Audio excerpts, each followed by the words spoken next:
So what's it say here? So a cyclist is moving along a straight horizontal road and passes a point A. 5 seconds later, at the instant when she is moving with speed 10 meters per second, she passes the point B. She moves with constant acceleration from A to B. So this seems pretty straightforward. So let's firstly just draw a straight line from A all the way to B. So something like this. And we know, according to this statement, and we know firstly it's a straight horizontal road, so it stays here. And she passes a point A. Now 5 seconds later, she literally gets to point B at the speed of 10 meters per second. So she's here right now with a speed of 10, and this is at time 5. So it takes 5 seconds from A to B to get there. And now we also know that she moves with constant accelerations throughout the whole journey. So the constant acceleration is here, A.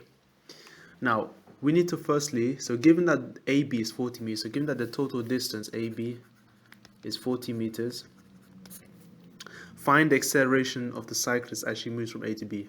Pretty straightforward, this one. So we just need to think, what SUVAT equations we have here, what is relatable? So first things first, we need to find what A is. We know the distance is 40, so S is 40. We also know the final speed at B is 10, and we also know the time taken was 5. So there is one equation, but it's always best to look at this together. So here are the list of SUVAT equations from Google I'm looking at. Now we need one that relates S, V, T, and A, and the one I can see straight from here. So ignore all the U ones. So ignore the first, second, third, fourth. So we need the last one. S equals VT minus half AT squared. So always write this down. I always personally write this down in an exam, all 5 equations, and just see what is missing, and I just don't choose that. Now back to the work. So it's going to be S equals VT minus half AT squared. Now literally just plug it all in. So we're going to get so far, so S will be 40 equals V times T. So 10 times 5 is 50 minus half of AT squared. So we want A. So half of T squared. So half of 5 squared is 12.5 A.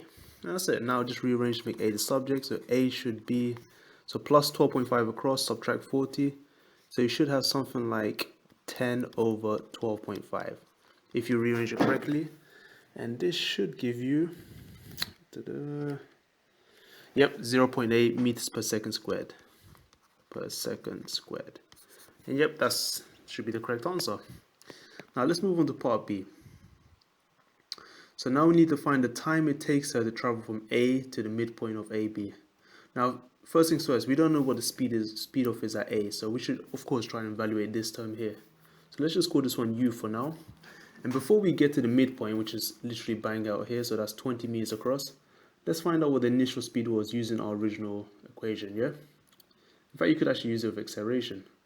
So another relatable equation we could have used is the one we saw earlier, which was this one. So we could use S equals UT plus half AT squared. Since we already know what A is now because we solved it, we got S and T already. S is 20 and T is 5 seconds. We can find U. So make U the subject. So I'm going to make U the subject here. So U equals S minus half AT squared over T. And doing this, you should get S is 40, so 40 minus half of 0.8 times T squared, 25 over 5. And you should get 6 meters per second. So that is the initial speed there. And now, lastly, now we got the initial speed. We can find out the new time it takes for it to get to the midpoint. So to get to the midpoint, it will take, it's 20 meters long, and we need to find exactly the time left is to get there. So we could use the initial speed. We could use the acceleration because it's constant, remember, throughout the whole journey. And we know S is 20. So now, in terms of equations to use, you got quite a few options, but I'm just going to go back and use the same equation here because why? We have the U, which is 6. We have S is 20. We have A, and we need T. So we need these 4 variables, and this one has it. So using the same equation, now we're gonna have S equals UT plus half AT squared, and the aim is to find the time, yeah? So let's just plug in everything we know. Remember, the distance to the midpoint is 20, yeah? So this means this equation becomes 20 equals u, which is 6, so it'll be 6t plus half t squared. So half of a was 0.8, so half of that is 0.4t squared. Now, now this is the part where nobody likes to do. So here we need to use the quadratic formula. So let's just go ahead and make it look neat. So rewriting in the usual quadratic formula, it should be 0.4t squared plus 6t minus 20 equals 0.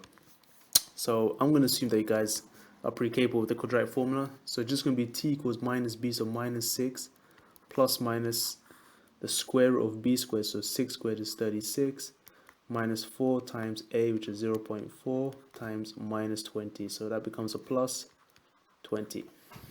And this is all over 2 times a, so 2 times 0.4.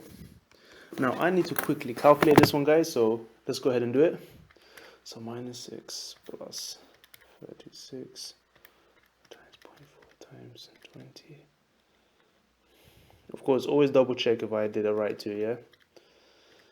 Okay, so I got, the first result was 2.81, so 3 significant figures, or how many dp? Well, so 2.81 seconds, yep.